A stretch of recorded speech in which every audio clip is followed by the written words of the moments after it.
willkommen bei Sustain. Wer sind wir? Woher sind wir gekommen? Wohin gehen wir? That's right. Today we'll be talking in German because we are having our podcast at FOSS Backstage. FOSS Backstage is a wonderful conference that focuses on open source sustainability. It is held every year in Berlin. This year it happened on March 17th and 18th.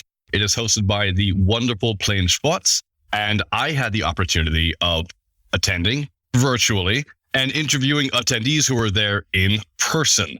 We focused on software sustainability, what they hope to find in FOSS Backstage, and all the normal good stuff. So without any further ado, let's get to our guest. Here I am today with Richard Bowen. Richard, I think I met you last October or something in Seattle for OSPOCon. Can you remind me if A, that's true, and B, where you're working now and what you're doing? Well, I was at that event. Wait, in October? Something. I don't know. It was a while ago. It was nice. Somewhere.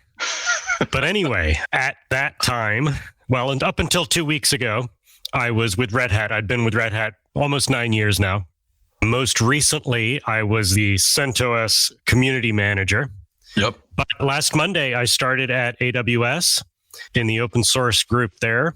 I have no idea what I do there yet, so I can't really tell you much about that. But yeah, I've been doing open source stuff for 20 some years, most recently at Red Hat. Congratulations. That's amazing about the new position. I'm really Thank you. Happy for you. I assume you're following Spot Calloway there. Is that correct? Yes, Spot and I are on the same team, and we also work with David Nally, who I've also known for many, many years. That makes sense to me. That's great. I love that. So, Rich, I was looking on Twitter. I saw this alone. I said, I have to meditate to achieve the level of Zen that Richard Bowen has. And I know that you have an amazing talk. I want you to give me the 30-second to 2-minute pitch for what it is to break the bad news to a community. Can you tell me about that? So if you make your open source community angry, and as one of the people in the session observed, community is community. So if you make your community angry, whether that's an open source project or your local bowling league, it's important to listen and acknowledge that their anger is legitimate. That's one important thing, because if you're unable to accept their experience of anger and their reasons for it, then there's no step 2, right? I mean, you've got to start there, that their anger is legitimate. You have to be compassionate. You have to tell the truth. You have to not make promises you have no intention of keeping. So that's an important one. If you make a decision and the community gets angry about it and you say, well, let me see if I can change that for you, and you have no intention of actually doing that. Or if you know that the situation is such that you can't, that's dishonest and just makes the situation worse. But I think that the core of the talk is that you have to remember whose side you're on. So as a community manager, you have to know for yourself, and there's not necessarily one right answer here. You have to know whether it's your job to represent the community, or if you feel you're more the representative of your company, or if there's some other motivation. You have to be very clear to yourself whose side you're on, who you represent. And that informs everything else. Which hat are you wearing is sort of the analogy that I use, but that informs everything else. There's so much in there that I love. I think, and also, it's a 1-hour talk that I gave in 20 minutes. Actually, you just gave it in like 60 seconds. So thank you so much for doing that. That was this conference is just amazing because all the talks are so full of content, so deep. So it's just been great. This is definitely one of my favorite events. Yeah, it seems to be a good one every year. And I think some of these recordings will be available afterwards.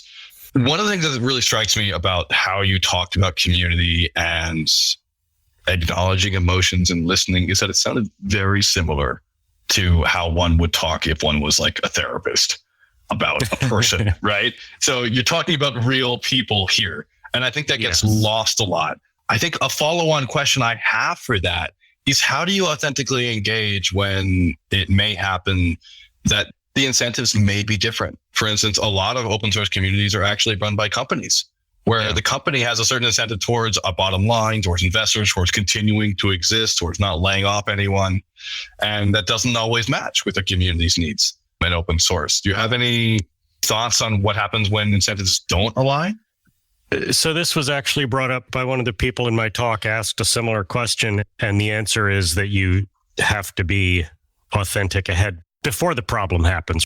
You have to convey up front what the promises are, what the project is about, what you are promising and what you are not promising. So this talk came out of my experience with the CentOS Linux project when we made a change to the project, which angered the community. Did you change the heating on the space bars and then messed up? That's exactly right. And okay. Any of your audience can go Google CentOS Linux and get the full story. It's kind of beside the point for this particular presentation. Yep. But one of the things that contributed to the problem was that there was a perceived promise that was given to the community, or rather the community perceived that there was a promise, and we broke that promise. And we never made that promise, but at the same time, we were aware that the community perceived it to be a promise. Yeah. And that distinction is meaningless. If you know that someone has perceived a promise and you don't correct that misunderstanding, then you have in fact made a promise. And so that distinction there is not a distinction. Yeah, I've never promised to my girlfriend that I wouldn't wake her up at 3 a.m. But if I woke up tomorrow at 3 a.m., she'd probably be pretty annoyed. Exactly. Yeah. And that is a good analogy. And we woke the community up at 3 a.m. And then we said, hey, we never promised to do that. So it's dishonest. And in retrospect, to get back around to your question, it's important to communicate exactly what you are and what you are not. And if the community says, well, I really wanted you to be green, and you're like, well, we're red and we're always going to be red. And if you expect us to be green, you're always going to be disappointed. But if you never communicate that, then you are in effect communicating a lie. So what's interesting to me, Rich, is that most of the time, this sort of learning is the kind of thing you find in one or two conference talks. Maybe you'll find it in a workshop. Maybe you'll hear about it when you talk to other people, but emotionally, how to respond to your communities is not a common thing. There's no emotions.md in open source repos that people normally go to be like, oh, here's a list of the promises that were made. Here's how I keep them. And here's the commitments we signed up for. So how can we best institute a culture of learning about how to think about how you engage authentically as a contributor, as a maintainer for these communities? Would you suggest another way of us, say, learning these skills besides going to the one talk or so? So what I wouldn't recommend is that people go through the unpleasant experience that I went through of being the lightning rod for the community's anger, because that is an extremely effective way to learn that I wouldn't wish on anyone else. Got it. The trouble with community management is that it's something you kind of learn by doing it. And maybe that's not the case, but all the community managers that I've worked with have learned it by doing it. And so maybe we need some more effective training or books out there on community management. I will say that I've just recently started reading the book, The Art of Community by Charles Vogl. Yeah. Now, there's another book with that same title by Jono Bacon, and that's not the one that I have read. The one by Charles Vogl is particularly great because it's not about technology community. It's about community. It's about the things that are universal around all communities. And it's just a fantastic book. And everyone who's in community management should go read that. I wish I'd read it years ago. And if somebody can recommend other books that are of that same caliber, I would love to read them. But once again, I've wandered from your question because I don't know of any really effective and common community manager training or courses other than hanging out with other community managers and sharing your most painful stories. And that's what this talk was, because last year was extremely unpleasant for me. And I hope that other people learn from it. Yeah. I think that's fair. I wasn't suggesting that those things exist. I was curious. It seems like a gap to me in the market. Yeah, I agree. We do have courses on how to build community managers. So Brandeis has one, Ken Udas and Georg Link, although Ken has now moved on to University of Idaho, Boise. But they don't really have that. The Art of Community by Jono Bacon, I hear is a great book. I haven't read it yet. I love talking to Jono Bacon. He came on the Sustain podcast. It was excellent. So I would suggest that book too. But there's no... I've heard that it's good. I just haven't read it myself. So I don't have a lot of time to read. I'm a software developer / community manager, which means I'm either tearing my hair out or tearing my hair out. One of the books I would recommend is Nonviolent Communication. And there's a whole suite of books about that because you're talking about how you present yourself, and how you hear and listen. And those are two very difficult things to do. And so that's just really striking me. I'm trying to bring it back to open source sustainability as a whole. So community managers work very well for large communities. I'm curious if you have any thoughts on your role and how it's changed in the past 20 years, because you now have a long history of working with open source, and where you see it's going with how open source is changing and moving. Open source has a lot more open source program offices.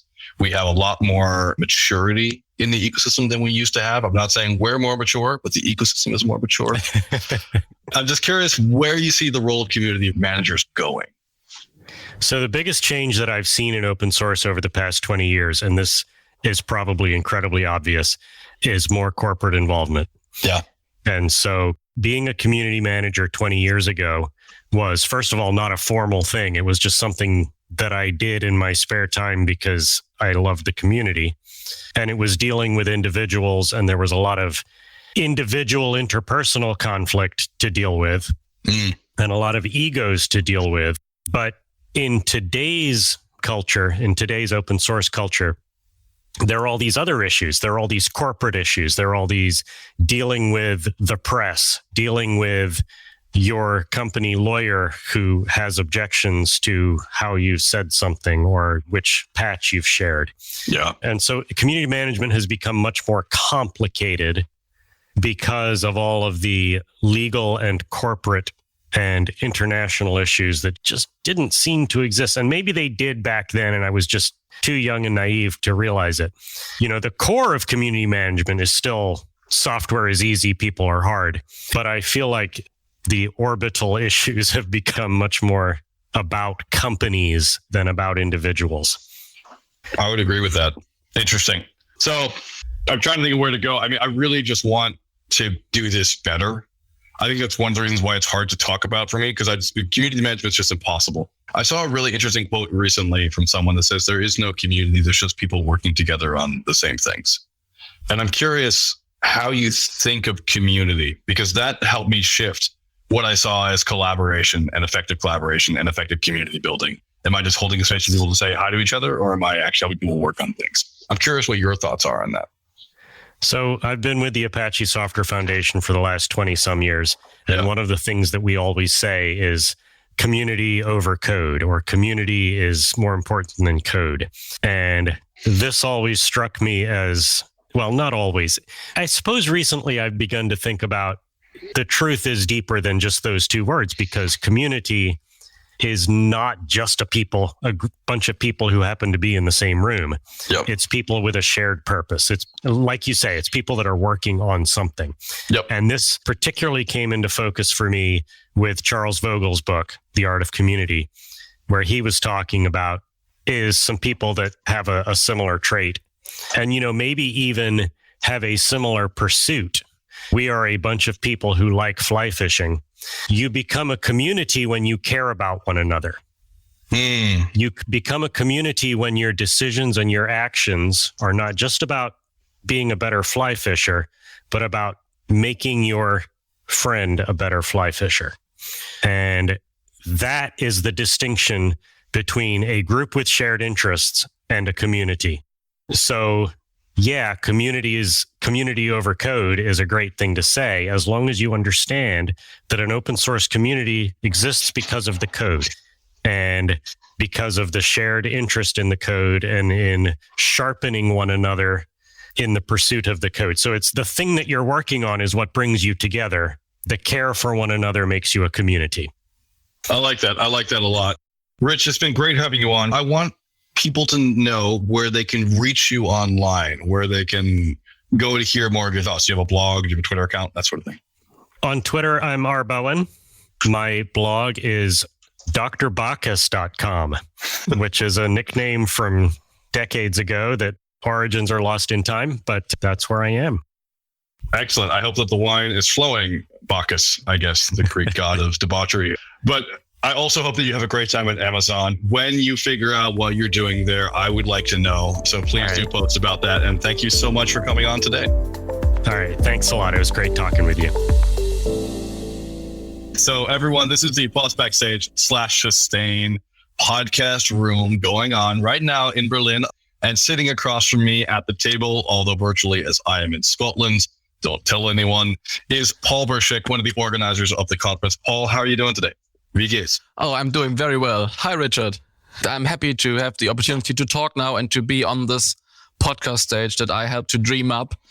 I think you did most of the legwork. I was like, yeah, that'd be great. I can show up randomly from my laptop. So I just want to thank you for that and give credit where credit is due. So I imagine you get the chance to talk at this event. I imagine you get to come in and do your 10-minute spiel and talk about FOSS Backstage. I want to know a bit more because we have you here sitting across from me. So tell me, what is Plain Schwarz? So Plain Schwarz is a small events company based in Berlin, and we focus on open source conferences, basically. That's our main focus of expertise. We've been doing this for quite a while. So we actually developed out of another company that was, I think, quite known in the open source scene in Germany, at least. New Thinking Communications was the name, but New Thinking changed structure and then Plain Schwarz emerged. So yes, the biggest projects we do, for example, is Berlin Buzzwords conference running for more than 10 years now here in Berlin on also data, search, machine learning, and so on. That's been going on for the last couple of years. And then in 2018, we started FOSS Backstage as one of our other projects.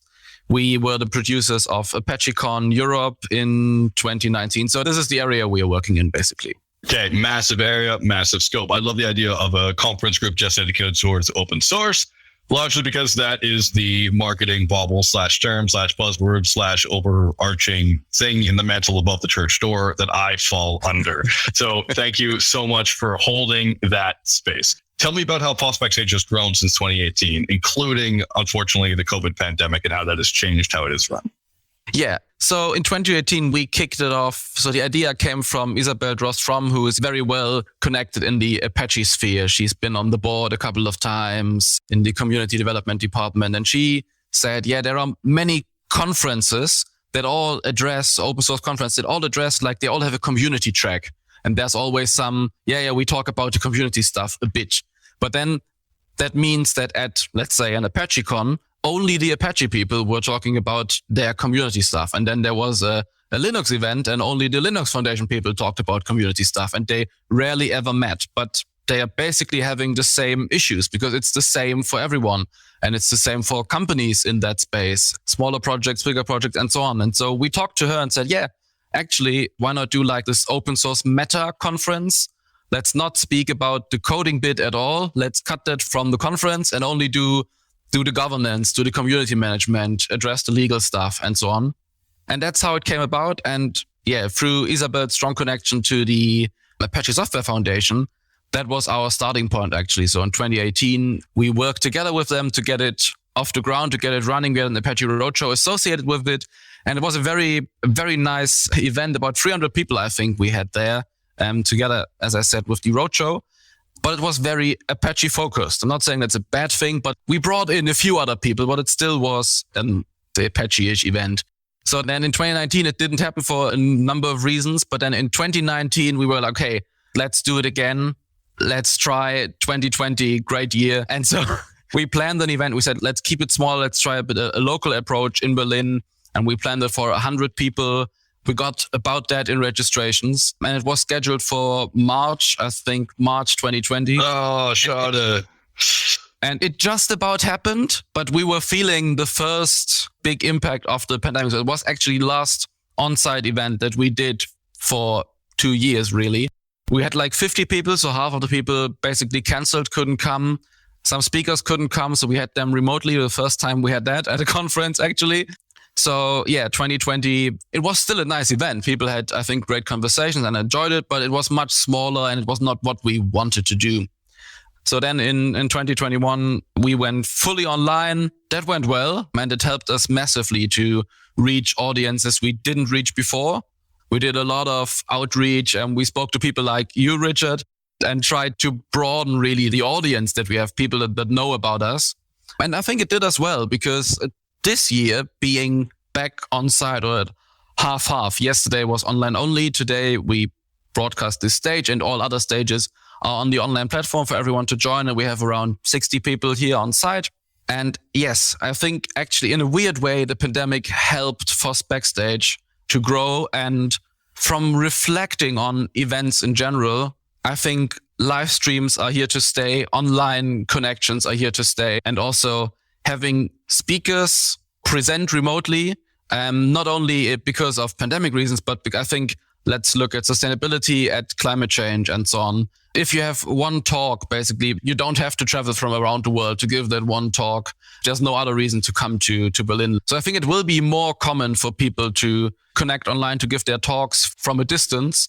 And we try this year to do a good job at that, but we're still learning. We're still adapting to this. But yeah, it is the future of events, I guess. I agree with you. I mean, I would love to go to Berlin. I almost thought about going. I got sick last week, so it didn't make any sense. I mean, Shakespeare and Sons, that's the one that's a bagel shop, which is just so good. It doesn't make sense for me to be there, like, for Carbon. Like, I'm totally fine calling you here from my room. It seems to be a better world that way. One of the things where it might make sense is that I'm missing out on the coffee table track. I don't get to hang out with people after the event. I don't get to have really great German beers. And so one of the things I'm curious about for you, because you've thought more about this than I have, seeing as how it is your existence, well, your job, well, part of your job, is how are you working to recreate or to enable those amazing connections that you make ad hoc, the serendipitous connections through FOSS Backstage for people who are remote? What are you doing? That is the big challenge, because it's very easy to just meet someone while getting some food, while having a coffee, while after the event going to food to have a drink or whatever. It's very easy to meet people there. And as you said, those kind of connections are really important for conferences. That's what people come for. Yes, the content, of course, they want to learn things, but as many people call it, like the hallway track, really, that's what people are here as well. We try to, in our online platform, to make it as open as possible for people to not only send in a question or not only watch. It's not like, okay, we are all watching the same video at the same time, but we said, okay, let's try breakout rooms. So after every session that's running on a live stream, we say, okay, there's a Q&A with the moderator, blah, blah. But then people are free to join a call with the speaker, go there and just have a more direct conversation, like you would go up to a stage after a talk. Usually you would go there and say, oh, that was an interesting talk. I have some more questions, more in depth. Maybe we can connect and so on. And we try to say, okay, let's have those breakout rooms.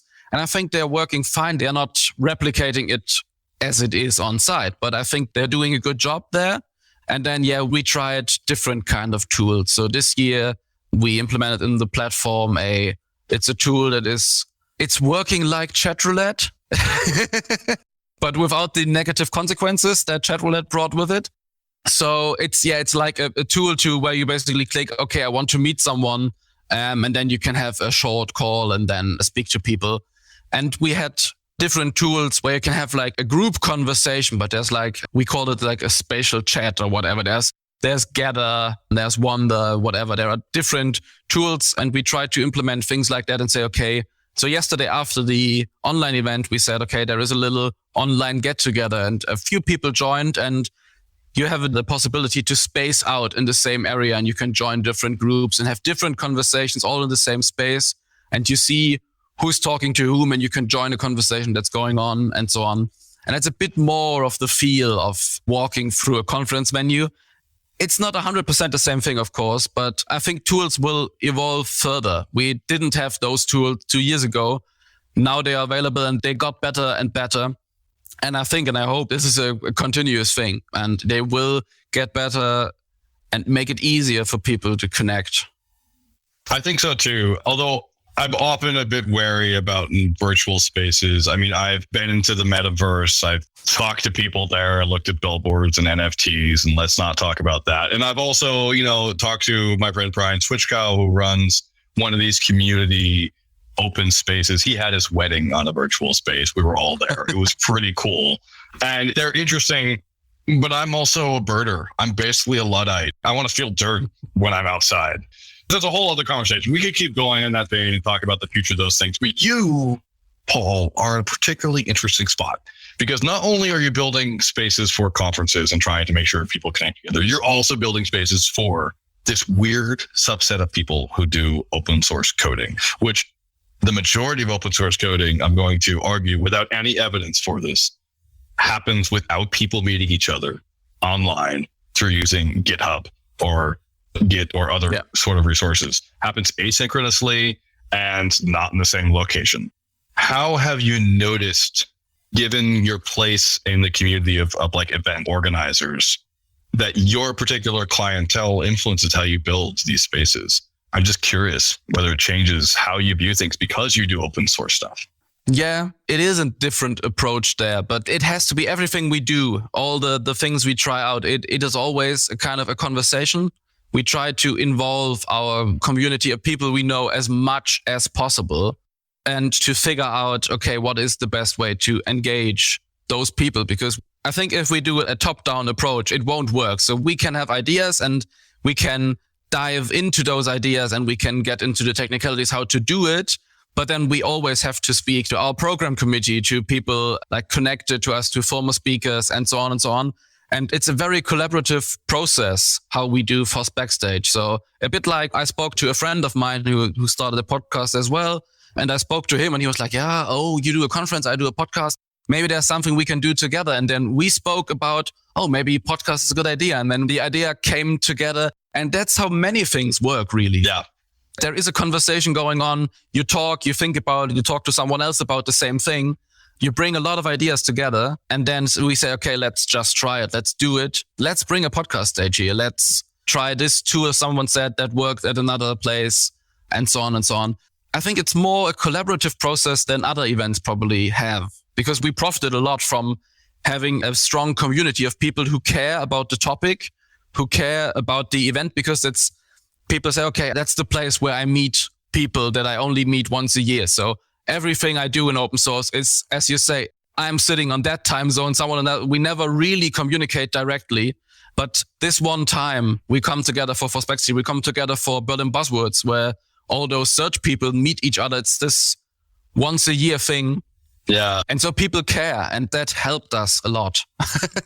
Awesome. I love that. So going a bit more sideways, what's interesting about FOSS Backstage is that you are holding spaces for open source people to come and talk together and people who care. And FOSS Backstage, it's a big event in my community, at least. I keep seeing it come up as like, oh, we got to submit first stuff there. What I am curious about is whether you're thinking about the long-term sustainability of open source and whether FOSS Backstage and the events you organize and the type of events you organize may actually become part of the development workflow in the future.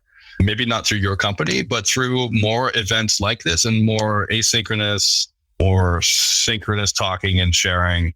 And I'm just curious how you've thought about how you're helping the ecosystem as a whole, besides just having a one-off conference.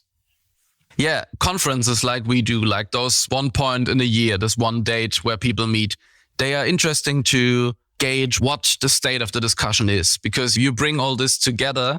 And over the years, I noticed you see how topics shift. Just looking at a program, what the focus of a program is. So working with a call for papers, the program is not really defined by us, but by the people who care about the event, who send in their talk.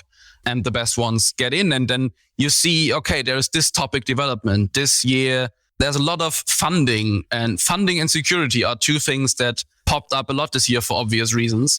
And so I think our events are a good place to gauge what the state of open source or of the conversation is. And I see people meeting around ideas. So I think it's a good conversation starter.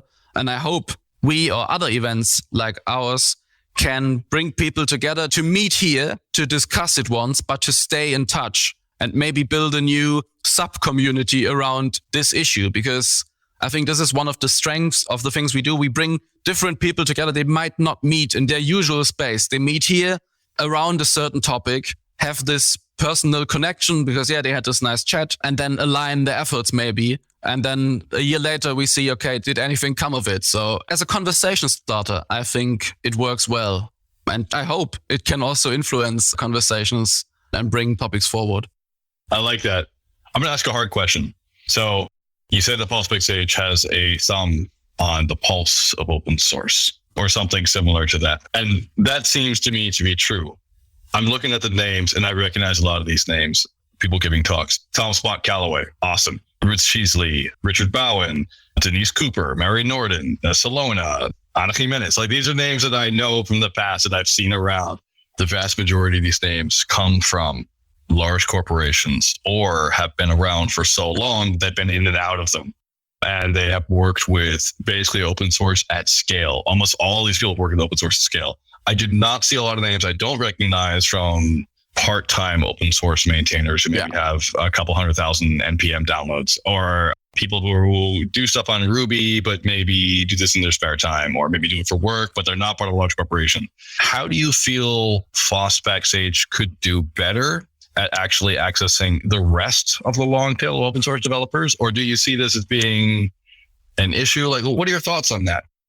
I agree. Every time I look at our program, I think, oh, this is a weirdly high-profile program we have, a weirdly high-profile speaker lineup. And I'm very happy with that. But yes, you're right. There maybe is the middle-sized projects maybe are missing a bit.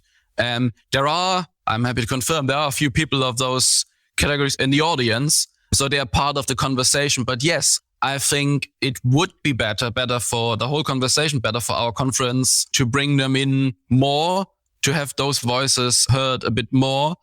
But it's not easy. No, it's not easy. It's not just a hard question. No, I agree. Yes. Yeah, having a call for papers, we try to spread it as widely as possible. And what we did in the past was we also actively approached people who were only attendees at a conference before. And we said, hey, you've been to our conference last year. Our call for papers is out. Don't you want to submit something? We would be happy to have you. And actually, a few of those people came back and were like, oh, you really think I could? I mean, of course you can. So I think there has to be, and we have to do this more often to really encourage people to submit. Because I think many, if they are working in their smaller things on the side, they sometimes are a bit... Maybe this is an imposter syndrome thing, but they're like, yeah, but I let the people talk about it who are in those high profile positions. And yeah, I'm happy listening and maybe discussing with them and bringing my point, but I'm not going to give a talk. I'm not the expert here and so on. And I think they are. So I think some encouragement has to be done, really. I agree with that. And I like that. This is also something I felt as a conference holder, as a convener of spaces. I tend to go for high profile people. Shoot me. You know, that's just how it is. Sustain, which is one of the organizations I represent. Another one is Open Source Collective, which is helping to sponsor FOSS Backstage. And if you're interested in going to events like this in the future, but you don't have the funds, reach out to Open Source Collective. We have tickets available for that sort of thing. We have at least one audience member now who has signed up for one of those tickets, which is really great. And thank you, Paul, for enabling us to be able to share that. Sustain, the other organization I work for through Open Source Collective, has satellite events. So there's a Sustain event pretty much every year in Lagos, Nigeria. And it's awesome. I don't even know how to pronounce Lagos correctly. It might have been Lagos. I always forget. But like, they hold a Sustain conference anyway without us. And I'm curious, have you thought about having satellite events in other places where there's a more diverse listenership? How would that work? And just, are you planning on doing that sort of thing in the future? Actually, yes. We talked about this during the pandemic a lot because I think before, to be honest, we were always like, oh, this is the whole live streaming, the whole bringing things to other places, bringing and so on and so on. It's so much effort, probably very expensive. Can we really do it? Is it possible? And so on and so on. Will we find someone on the ground there to hold this? But it's a conversation that is going on in our team as well. And we were thinking about, yes, maybe in the future doing something and branching out really and letting people host things where they are and come together where they are. One idea that I don't think it's a finished thing yet, but one idea that we had was basically when FOSS Backstage is happening here, to maybe have someone local somewhere else in the world who says, yes, I have a space, I'll stream your stages, and I have my own program also. So that there is a local place for people to watch what's happening here because they maybe can't fly here, visa questions, and so on and so on. But also, I don't want to only say, and please watch my content, but I would say there has to be their own space as well. I'm happy to share what we are doing here, and they can have that content and engage with the people at FOSS Backstage in Berlin or online or wherever. But if we branch out, then there has to be their own content, their own meetings around it. Otherwise, I don't think it'll work.